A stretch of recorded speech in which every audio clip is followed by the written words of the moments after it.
ರಾಜ್ಯ ಕಾಂಗ್ರೆಸ್ಗೆ ಸಿದ್ದರಾಮಯ್ಯ ಡಿಕೆ ಶಿವಕುಮಾರ್ ಇಬ್ಬರೇ ಅಸೆಟ್. ರಾಜ್ಯದಲ್ಲಿ ಕಾಂಗ್ರೆಸ್ ಅಧಿಕಾರಕ್ಕೆ ಬರೋಕೆ ಇವರೇ ಕಾರಣ. ಅಧಿಕಾರಕ್ಕೆ ಬಂದ ಮೇಲೆ ಇವರ ಹೆಸರಲ್ಲಿ ಬೇರೆಯವರದ್ದೇ ಹವಾ.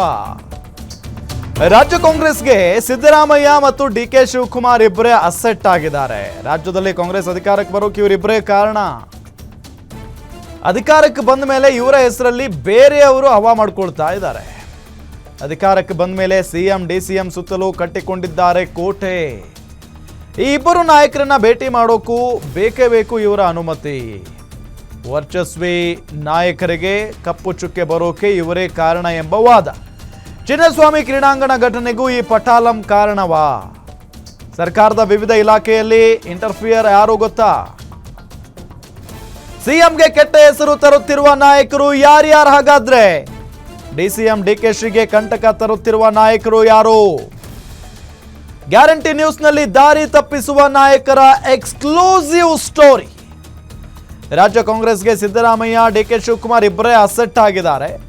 ರಾಜ್ಯದಲ್ಲಿ ಕಾಂಗ್ರೆಸ್ ಅಧಿಕಾರಕ್ಕೆ ಬರೋಕೆ ಇವರೇ ಕಾರಣ ಅನ್ನೋದು ಎಲ್ರಿಗೂ ಗೊತ್ತಿರುವಂತ ವಿಚಾರ. ಅಧಿಕಾರಕ್ಕೆ ಬಂದ ಮೇಲೆ ಇವರ ಹೆಸರಲ್ಲಿ ಬೇರೆಯವರು ಆಟ ಆಡೋದಕ್ಕೆ ಶುರು ಮಾಡಿಬಿಟ್ಟಿದ್ದಾರೆ. ಅಧಿಕಾರಕ್ಕೆ ಬಂದ ಮೇಲೆ ಸಿಎಂ ಡಿಸಿಎಂ ಸುತ್ತಲೂ ಇವರು ಕೋಟೆ ಕಟ್ಕೊಂಡಿದ್ದಾರೆ. ಈ ಇಬ್ಬರು ನಾಯಕರನ್ನ ಭೇಟಿ ಮಾಡೋಕ್ಕೂ ಬೇಕೇ ಬೇಕು ಇವರ ಅನುಮತಿ. ಇವರ ಅನುಮತಿ ಕೊಟ್ರೇನೆ ಮುಂದೆ ಕೆಲಸ.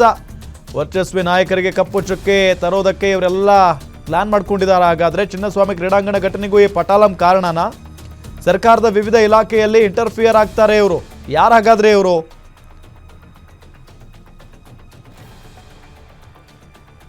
ಮೊನ್ನೆ ಸಿಎಂನ ರಾಜಕೀಯ ಕಾರ್ಯದರ್ಶಿಯವರ ಒಬ್ಬರನ್ನ ಅಮಾನತು ಮಾಡಲಾಯಿತು. ಅಂದರೆ ಅಮಾನತು ಅಂತ ಅಂದರೆ ಅವರ ಹುದ್ದೆಯಿಂದ ಅವರನ್ನ ಗೇಟ್ ಪಾಸ್ ಮಾಡಲಾಯಿತು ಅಥವಾ ಕೋಕು ನೀಡಲಾಯಿತು.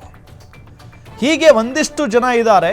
ಈಗ ಸಿದ್ದರಾಮಯ್ಯನವರು ನೋಡಿ, ಅವರ ರಾಜಕೀಯ ಕಾರ್ಯದರ್ಶಿ ಅವರಿಗೆ ಸಲಹೆ ಕೊಟ್ಟರು, ಹಿಂಗೆ ಮಾಡೋಣ ಸರ್, ಹಿಂಗೆ ಆಗುತ್ತೆ ಅಂತೆಲ್ಲ ಹೇಳಿದ್ದಕ್ಕೆ ಸಿದ್ದರಾಮಯ್ಯನವರು ಕೂಡ ಓಕೆ ಅಂದಿದ್ದಾರೆ. ಅಂದರೆ ಒಬ್ಬ ರಾಜಕೀಯ ಕಾರ್ಯದರ್ಶಿ ಅಂದರೆ ಎಲ್ಲ ವ್ಯವಸ್ಥೆಯನ್ನು ಕೂಡ ನೋಡ್ಕೊಳ್ಬೇಕಾಗುತ್ತೆ. ಭದ್ರತೆ ವಿಚಾರ ಆಗಿರ್ಬೋದು, ಎಲ್ಲ ವಿಚಾರವನ್ನು ಅವ್ರು ನೋಡ್ಕೊಳ್ಬೇಕಾಗುತ್ತೆ. ಸಿಎಂ ಏನು ಅನುಮತಿಯನ್ನು ಕೊಡೋದಷ್ಟೇ ಅವ್ರ ಕೆಲಸ.